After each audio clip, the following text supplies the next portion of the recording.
A lot of you guys are held hostage by other people's opinions of you. You live in fear.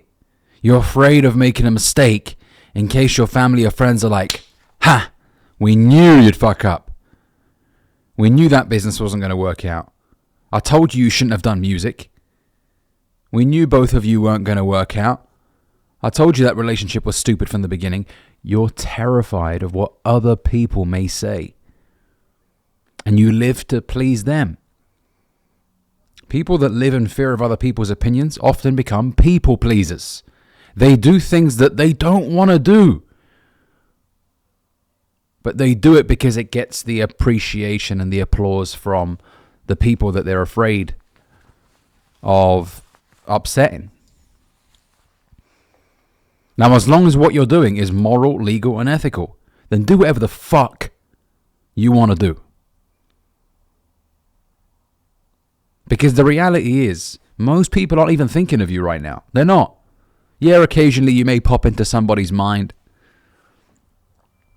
And it's called the spotlight effect, right? We place more emphasis on what people think we're doing, when in reality, people aren't even thinking about you. They're not. Most of the time, at least. 99.9% of the time, they're not thinking about you. Maybe if they see your story, they're like, oh, I wonder what Jack's up to. But they're not fucking thinking about you every second of every day. So why the heck are you afraid? Plus, let me give you a more grim reality. When you die, people will mourn your death for a week or two, maybe a month. And then that's it. They'll forget about you as well. And so you lived your entire life worried, making decisions against your best interest, only for you to be forgotten a month after death. Honestly, man, it's so sad to see. Guys are terrified of upsetting their father because they want to do, I don't know, drop shipping instead of dentistry or whatever. And they've got progress to back it up. A lot of these guys, they're not just saying that they want to pursue drop shipping. A lot of these guys actually have successful businesses. But they're afraid of telling dad that they don't want to do dentistry anymore because their dad will just, crush them with his negative words. They're afraid. Like I said, guys, as long as what you're doing is moral, legal, and ethical, you're good. It's your life, man. You don't want to grow up to resent your parents. Because believe me, you don't want to experience that feeling of disliking how your parents treated you in your younger years. You don't want to resent them, man. It's not a good thing to go through. And I'm not saying that I've gone through that myself. No, because with me, I remember after I flopped my A-levels, I told my dad I wasn't going to try again. And I was just going to get a regular job. And my dad was adamant that I should, try and get another qualification and find another way to get to university. And I just told him, Dad, I'm not going to do it. And I remember he was very upset at the time. He thought I was just, saying that out of perhaps laziness. When in reality, I just told him, listen, I know I'm going to make it. I don't know how I'm going to make it, but I know I'm going to make it. So trust me. I'm fucking ambitious. I want to achieve big things in life. Now, obviously, he gave me that advice out of fear because he doesn't want me to end up being a bum. And I can completely appreciate that. And a lot of you guys, you need to have more sympathy to your parents when they voice their concerns. They're not hating on you. Your parents aren't haters. They're just worried you'll end up being a bum because the reality is most guys end up fucking pissing their life down the drain. Not really doing much with it. So they have every right to be concerned about the decisions you're about to make. Okay? Don't just drop out of uni with no plan. Oh, I'm going to drop out of medical school and just see where life takes me. No, that's a stupid idea. You need to have a concrete plan in place and results to back it up, ideally. I wouldn't even advise you guys to drop out just if you have an idea. Have results. Like if you have a side business outside of uni that's making you $100,000 a year, or it's just gaining so much momentum, you've got investors on board. In that case, you know what? It makes sense.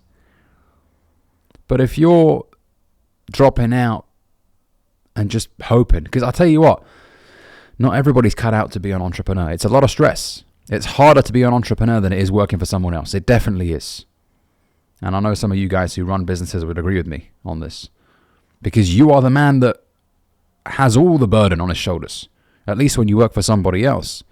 There's somebody else that you may potentially speak to if something goes wrong, or if the company does something stupid, someone else is to blame. Whereas when you're an entrepreneur, it's all you. Okay? So going back to the original message behind this video, act in your best interest. As long as what you're doing is moral, legal, and ethical, go for it. Don't live in fear of other people's opinions, man. If you're speaking to a really good girl right now, she's everything you want in a girl. You know, she's a God-fearing woman. She respects you. She appreciates you. She supports you. But your parents don't like her ethnicity. Come on, man.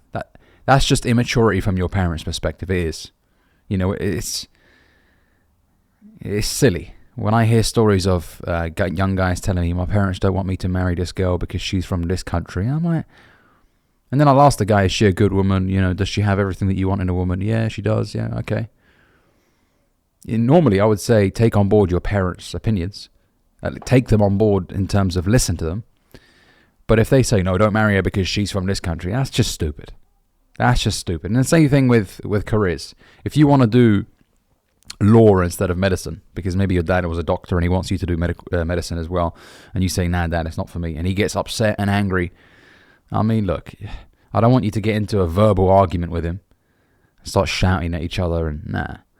But it is immature from your dad's perspective. It is. Okay? Because you're not saying to him, I don't want to do anything in life. I just want to, sit on my ass. Nah, Dad, I just want to pursue something else. I'm different to you. You know, a lot of fathers expect their son to be exactly like them. Nah. You should encourage your son for having differences, for pursuing a different line of work. I know there's like a romantic idea behind it, like, passing on the family legacy, the family business, or my son is also a doctor like me. It feels good, right? But not everybody has the same path in life, right? So don't live in fear of other people's opinions, man. Do whatever the fuck you want to do as long as it's moral, legal, and ethical. With that being said, thanks for watching this video, guys. Make sure you give this video a like, comment down below as well. And if you're new here, consider subscribing. See you in the next one. Peace.